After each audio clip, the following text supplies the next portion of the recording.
സുഹൃത്തുക്കളെ, മൂവാറ്റുപുഴ നിർമ്മല കോളേജിൽ നിസ്കാര മുറി വേണം എന്ന് ആവശ്യപ്പെട്ടുകൊണ്ടുള്ള SFI സുഡാപ്പികളുടെ സമരവും കാര്യങ്ങളും പ്രിൻസിപ്പളെ ഗരാവ് ചെയ്യുന്നതും ഒക്കെ നമ്മൾ കഴിഞ്ഞ ആഴ്ചകളിൽ ചർച്ച ചെയ്തതാണ്. അതിനിടയിലാണ് പിന്നെ ബാക്കി ശിരൂർ ദുരന്തം, അതേപോലെ തന്നെ വയനാട് ദുരന്തമൊക്കെ ഉണ്ടാവുന്നത്.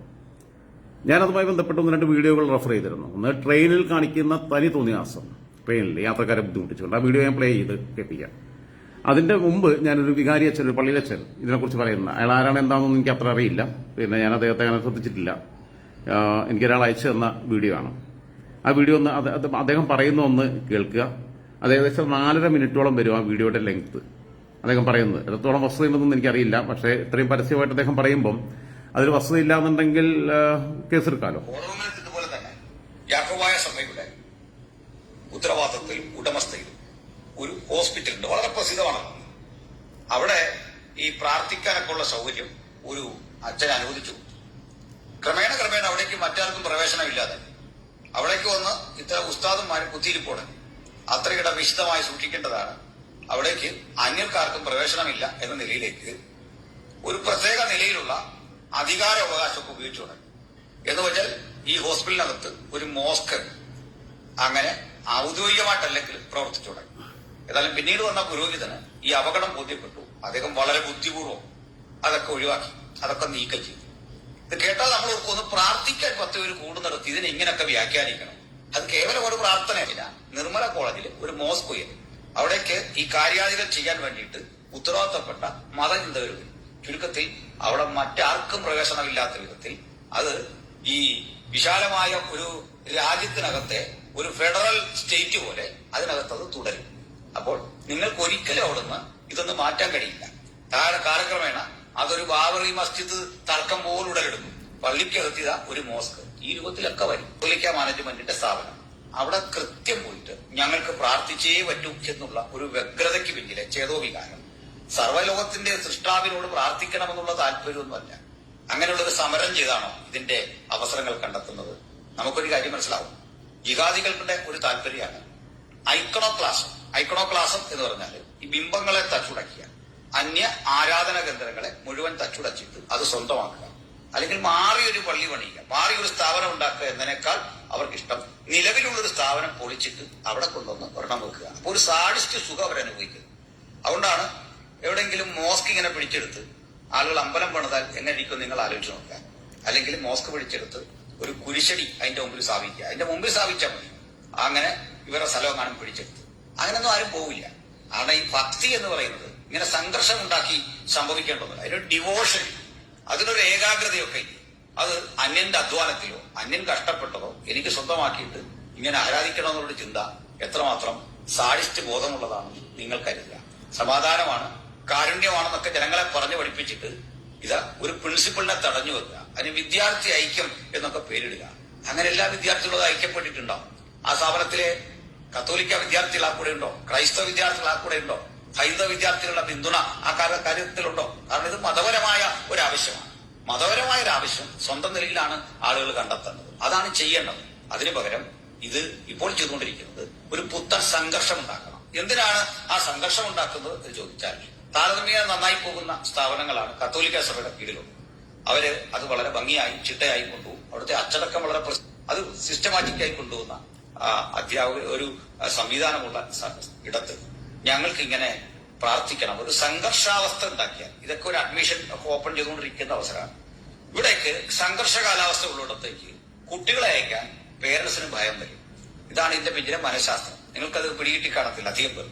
അതായത് ഇങ്ങനെ ഇത് നിസാരമായൊരു സംഘർഷമല്ല, അതിനൊക്കെ അപ്പുറത്താണ് അതിന്റെ റേഞ്ച്. കാരണം കൈവെട്ടിയും തലവെട്ടിയും കണക്ക് തീർക്കുന്ന ഒരു മാനസികാവസ്ഥയിലൂടെ പോകുന്ന ഒരു ഇത്തരത്തിലെ വികൃതമായ ബോധമുള്ള തീവ്രവാദമാണ് അപ്പുറത്ത്. ഈ കുട്ടികൾ ഏതായാലും മുൻകൈയെടുത്തത് ചെയ്യല്ല. അവരുടെ ഉള്ളിലും ഈ തീവ്രവാദ ബോധമൊക്കെ ചെറുപ്പത്തിലെ പഠിപ്പിക്കുമെങ്കിലും അന്യമതസ്ഥരെ വിദ്വേഷിക്കാനൊക്കെ പഠിപ്പിക്കുമെങ്കിലും അതിന്റെ ഉള്ളിൽ കിടക്കുന്ന ഒരു ചിന്ത മറ്റൊന്നാണ്. ആ ചിന്ത എന്താണ്? എങ്ങനെയും ഇതിനകത്തൊരു സംഘർഷം ഉണ്ടാക്കുക. എന്നിട്ട് ഈ നിർമ്മല കോളേജിൽ പുതുതായി തുടങ്ങുന്ന കോഴ്സുകളൊക്കെ ഉണ്ട്. അവിടുത്തെ സ്വാശ്രയ കോഴ്സുകളും മറ്റു പല കോഴ്സുകളുണ്ട്. ഒരു മത്സരക്കമ്പോളത്തിൽ, വിദ്യാഭ്യാസത്തിന്റെ മത്സരക്കമ്പോളത്തിൽ ഇവരുടെ നിലവാരത്തോട് പിടിച്ചു നിൽക്കാൻ കഴിയാത്തതുകൊണ്ട് അവിടെ ഒരു സംഘർഷം ഉണ്ടാക്കിയാൽ പെട്ടെന്ന് പുതിയ കുട്ടികളെ അങ്ങോട്ട് അയക്കാൻ ജാതിമത ഭേദമന്യേ മാതാപിതാക്കൾക്ക് പ്രയാസമാവും. നിങ്ങൾ നിങ്ങളുടെ മക്കളെ ഈ പ്രയാസമുള്ളിടത്തേക്ക് വിടുക. അതൊരു സമരമല്ലത്, മറിച്ച് ഒരു മതചിഹ്നം മുമ്പിൽ വെച്ചിട്ട് ആധ്യാത്മികത അതിൽ കലർത്തിയിട്ട് തീവ്രവാദം അതിന്റെ മുഖമുദ്രയാക്കി മാറ്റിയിട്ട് ഒരു പ്രിൻസിപ്പലിനെ പൂട്ടിയിടുക. നിങ്ങൾ ആലോചിച്ച് നോക്ക്. ഇതില് ഈ അച്ഛൻ പറയുന്ന കുറെ കാര്യങ്ങൾ ഒരു ശരിയുണ്ടെന്ന് എനിക്ക് തോന്നി. കാരണം ഒന്ന്, ഈ മറ്റുള്ള ആരാധനാലയങ്ങൾ തകർക്കുക എന്നൊരവസ്ഥയിലേക്ക് പോകുന്നത്, അതിനകത്തുണ്ടാകുന്നൊരു സാഡിസ്റ്റ് മനോഭാവം എന്നുള്ളതൊക്കെ. ഇപ്പം അഫ്ഗാനിസ്ഥാനിൽ നജീബുള്ളയുടെ ഭരണത്തിനെതിരെയാണ് താലിബാൻ ആദ്യം വരുന്നത്. നജീബുള്ളയെ അവർ താലിബാൻ പിടിച്ചെടുക്കുമ്പോൾ അവിടുത്തെ ഭരണാധികാരിയായിരുന്ന നജീബുള്ളയെ കൊന്ന് വിളക്കുകാലിൽ സ്ട്രീറ്റ് ലൈറ്റിൽ തൂക്കിയിട്ടു. ഈ തൂക്കിയിട്ട് കൊല്ലുക എന്നൊക്കെ പറഞ്ഞത് വലിയ ഇഷ്ടമാണ്. ബംഗ്ലാദേശിൽ ഇപ്പോൾ കുറേ തൂക്കിയിട്ടാണ് തൊലി ഉരിക്കുന്നത്. തല കീഴായി തൂക്കിയിട്ടിട്ട് തൊലി ഉരിക്കുക ജീവനോടെ. അപ്പോ അവിടെ ഇവർ അധികാരത്തിലേറി കഴിഞ്ഞിട്ട് നജീബുള്ളയെ കൊന്നിട്ട് പിന്നെ അടുത്ത പരിപാടി എന്താ? ബുദ്ധന്റെ പ്രതിമകൾ, ബുദ്ധവികാരങ്ങളെല്ലാം തകർക്കുക. ഈ ബുദ്ധമതവുമായിട്ട് എന്താ ഇവരെ ജനാധിപത്യ പോരാട്ടം എന്നൊക്കെ പറഞ്ഞിട്ടുള്ള സാധനമായിട്ടുള്ള ബന്ധം എന്താണെന്ന് മനസ്സിലാക്കണം. ശ്രീലങ്കയിൽ ബുദ്ധ മതക്കാരെ ആക്രമിച്ചു, അവിടെ ക്രിസ്ത്യൻ ചർച്ചിൽ ബോംബിട്ടു ഒക്കെ ചെയ്തു. പാരീസിൽ അത് സംഭവിച്ചു. പാകിസ്ഥാനിൽ നിരന്തരമായി ഹൈന്ദവ, ക്രൈസ്തവ, ബുദ്ധ, സിഖ് ന്യൂനപക്ഷങ്ങളുടെ ആരാധനാലയങ്ങൾ തകർക്കുന്നു, അത് പിടിച്ചെടുക്കുന്നു. ഏറെക്കുറെ ബംഗാളിലെ തൃണമൂൽ കോൺഗ്രസ് ചെയ്യുന്ന അതേ ഗുണ്ടായിസം. തൃണമൂൽ കോൺഗ്രസ് CPM-ന്റെ ഒക്കെ പാർട്ടി ഓഫീസുകൾ പിടിച്ചെടുത്ത് അവർ ഓഫീസാക്കുക. കയ്യൂക്കുള്ളവന്റെ ഒരു അധികാര രീതി കാണിക്കുന്നത്. ബംഗ്ലാദേശിൽ ഷെയ്ഖ് ഹസീനയ്ക്കെതിരെ പോരാട്ടം നടത്തിയ ആൾക്കാർ, അതും ഈ സംവരണ നിയമത്തിനെതിരെ, സ്വാതന്ത്ര്യം സമരത്തിൽ പങ്കെടുത്തവരുടെ മൂന്നാം തലമുറയ്ക്കും സംവരണം കൊടുക്കുന്നത് ശരിയല്ല എന്ന് പറഞ്ഞുകൊണ്ട് പ്രക്ഷോഭം നടത്തിയവർ, ഞാൻ പറഞ്ഞു അതിനെ ഹൈജാക്ക് ചെയ്തു ജമാഅത്തെ ഇസ്ലാമി. അവിടെ ഹിന്ദുക്കളുമായിട്ട് എന്തിനു ബന്ധം? 8% ഹിന്ദുക്കളുണ്ട്. നാട്ടിലുള്ള ഹിന്ദു ക്ഷേത്രങ്ങളെല്ലാം തകർക്കുക ഒക്കെ ചെയ്യുക. കുറെ കഴിഞ്ഞ് കഴിഞ്ഞാൽ ഇതൊക്കെ മോസ്കാക്കി മാറ്റുക. ഇതൊക്കെയാണ് അവരുടെ പരിപാടി. ഇത് ഇവിടെയും ഇംപ്ലിമെന്റ് ചെയ്യാൻ ശ്രമിക്കുന്നുള്ളത്. അതായത് അവിടെ ആലോചിച്ച് നോക്കുക, ആ മാനേജ്മെന്റിന്റെ, ആ ആശുപത്രിയുടെ മാനേജ്മെന്റിന്റെ ഒരു വിശാലത. കത്തോലിക്ക സഭയുടെ യാക്കോബായ സഭയുടെ ഹോസ്പിറ്റലാണ്. ആ ഹോസ്പിറ്റലിൽ മുസ്ലിങ്ങളായ ആളുകൾക്ക്, രോഗികൾ വരുമ്പോൾ അവരുടെ കൂട്ടിരിപ്പുകാർക്ക് പ്രാർത്ഥിക്കാൻ ഒരു റൂം, ഒരു ചെറിയ സൗകര്യം ചെയ്തു കൊടുക്കുമ്പോൾ അവരുടെ ഉദാരമായ സമീപനം ആലോചിച്ച് നോക്കണം. അവിടെ പുറത്തുനിന്നുള്ള രോഗികളുടെ കൂട്ടിരിപ്പുകാരല്ലാതെ പുറത്തുനിന്നുള്ള ഉസ്താദുമാർ വരിക, അവിടെ ഇരിക്കുക, കുത്തിയിരിക്കുക. ആ ഭാഗത്തേക്ക് ആ ഹോസ്പിറ്റലിന്റെ മാനേജ്മെന്റിന്റെ പെട്ടവർക്ക് പോലും പോകാൻ പറ്റാത്ത അവസ്ഥ. അവസാനം എന്തായി? വല്ലാതെ കളിച്ചപ്പോൾ അതെടുത്ത് ഒഴിവാക്കിച്ചു. നിർമ്മല കോളേജിൽ ഇപ്പോൾ ചെയ്തത് തന്നെയല്ലേ. ഇതിനകത്ത് ഈ ഒരു സംഭവത്തെ തകർക്കുക, ഈ പൊളിക്കുക. അപ്പം അവരുദ്ദേശിച്ചതെന്ന് വെച്ചാൽ ഇതിന്റെ പിന്നിൽ ചില വിദ്യാഭ്യാസ കച്ചവട താല്പര്യമുള്ളവരുണ്ട്. നിർമ്മല കോളേജ് പൊളിഞ്ഞു കഴിഞ്ഞാൽ അവിടുന്ന് 100 മീറ്റർ അപ്പുറത്ത് മോസ്ക് ഉണ്ട്. പക്ഷെ അവിടുത്തെ മഹിളാ കമ്മിറ്റി മാന്യമായ തീരുമാനം എടുത്തു. മുസ്ലിം ലീഗ് മാന്യമായ തീരുമാനം എടുത്തു. അങ്ങനെ ചെയ്യാൻ പാടില്ല എന്നുള്ളത് പറഞ്ഞു. എന്തായാലും മാന്യമായ തീരുമാനം എടുത്തു. അതുകൊണ്ട് സമാധാനപൂർവ്വം പ്രശ്നം കഴിഞ്ഞു. ഈ പ്രശ്നം ഉണ്ടാക്കിയ സുഡാപ്പിക്കാരും കുട്ടിസഖാക്കളും ഒക്കെ ഒറ്റപ്പെട്ടു പോയി. ആ വിഷയത്തിൽ ഒരു വലിയ സാമൂഹിക പ്രശ്നമായിട്ട് മാറി. ട്രെയിനിലെ വീഡിയോ ഒക്കെ കാണിക്കാം. ഇതിന്റെ വിഷയം എന്താണെന്ന് വെച്ച് കഴിഞ്ഞാൽ, ഒന്ന്, ഇവിടെ പറഞ്ഞ പോലെ സംഘർഷഭരിതമായ ഒരു ക്യാമ്പസ് ആകുമ്പോൾ രക്ഷിതാക്കൾ കുട്ടികളെ ഇടയ്ക്ക് വിടാൻ മടിക്കും. അപ്പൊ ഈ സ്ഥാപനം പൂട്ടിപ്പോകും. തൊട്ടപ്പുറത്തുള്ള ഇവർക്ക് താല്പര്യമുള്ള സ്ഥാപനങ്ങളിലേക്ക് കുട്ടികളെ ആകർഷിക്കാൻ പറ്റും. ഒന്നിനെ വെട്ടക്കാക്കി തനിക്കാക്കുക എന്നുള്ള പരിപാടിയാണ് ചെയ്യുന്നത്. ഇതാണ് ചെയ്യുന്നത്. ഇനി ഇതിനെക്കുറിച്ച് കൂടുതൽ കാര്യങ്ങൾ പറയാനുണ്ട്. ഞാൻ വേറെ ഒരു കോപ്രായം കണ്ടു. ആ കോപ്രായം കൊണ്ട് കാണിച്ചു തരാം.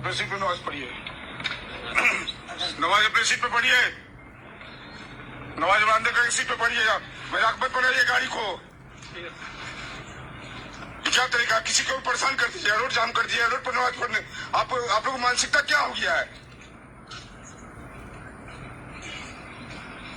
नमाज पढ़ने का, आप नमाज पढ़ रहे हैं तो आप ऐसा कीजिए कि किसी को परेशानी नहीं हो।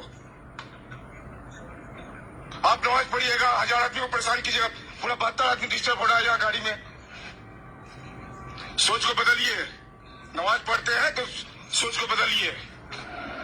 नमाज पढ़ने का आप इधर पढ़िए ना जब नमाज। ये यहाँ पढ़ने में क्या हो रहा है आप लोग को? ये बीच में जो गैप है वहाँ पढ़ने में क्या हो रहा है? मतलब जान के परेशान करना है लोग को, तो ये सोच बना हुआ है। नमाज पढ़िए, बीच में पढ़िए, पूरा गैप, पूरा जगह खाली है। यहाँ क्यों नहीं पढ़ रहे? यहाँ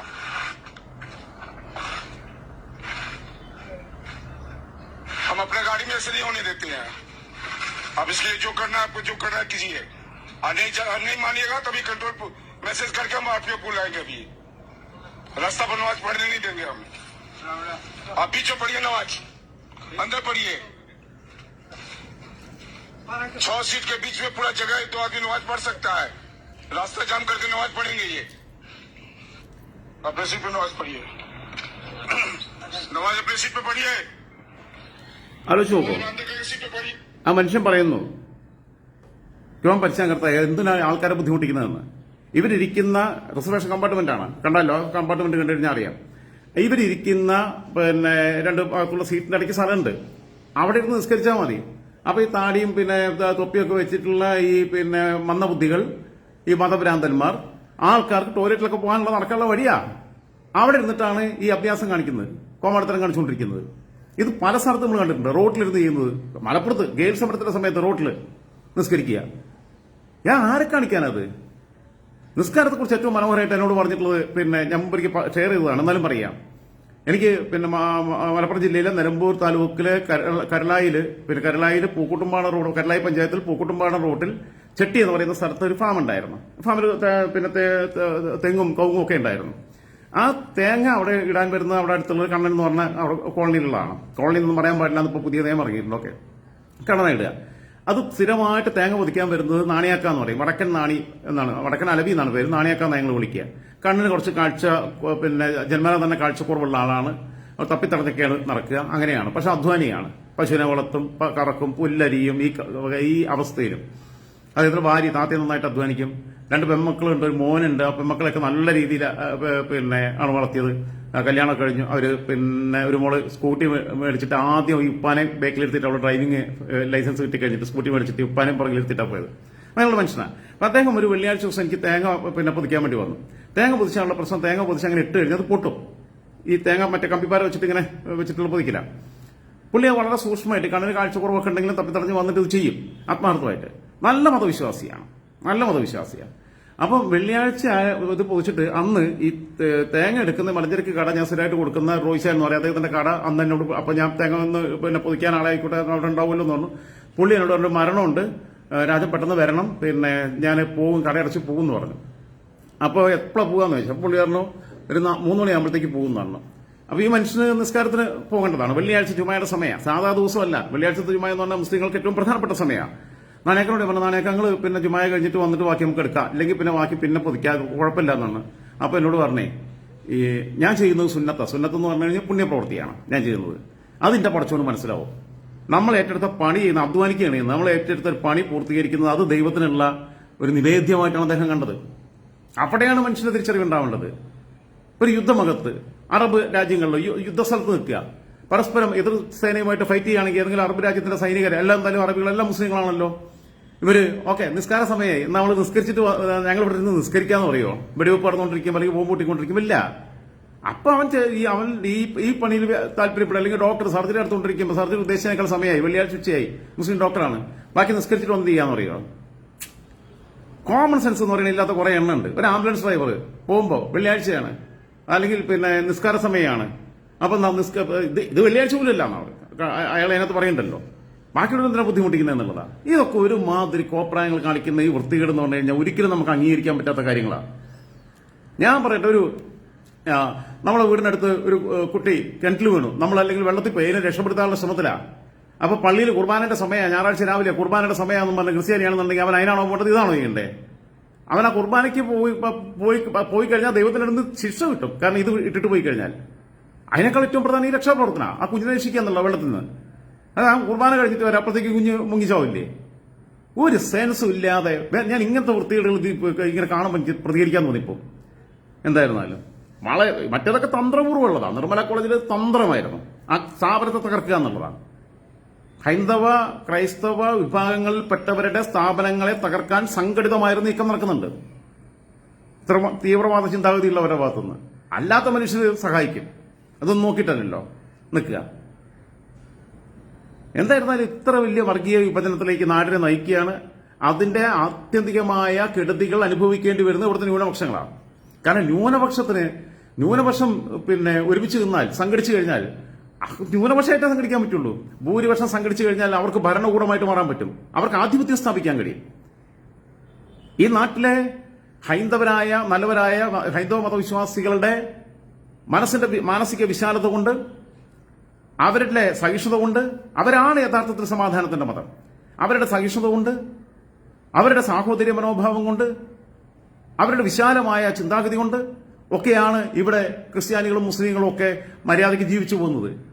തിരിച്ച് ഇവരെ പോലെയുള്ള വർഗീയത അവരെടുക്കുകയാണെന്നുണ്ടെങ്കിൽ എല്ലാവരും കൂടെ വർഗീയതയായിട്ട് വന്നു കഴിഞ്ഞാൽ നിൽക്കാൻ പറ്റുമോ? ഇവിടെ അച്ചായന്മാരെല്ലാം വല്ല യൂറോപ്പിൽ പോണ്ടി വരും, മുസ്ലിങ്ങളെല്ലാം വല്ല വേറെ എവിടെയും പോണ്ടി വരും, വല്ല അഫ്ഗാനിസ്ഥാനിലോ ഇവിടെ. അല്ലാതെ അറബ് രാജ്യങ്ങളൊന്നും അവിടെ പൗരത്വം കൊടുത്തെടുക്കൂല.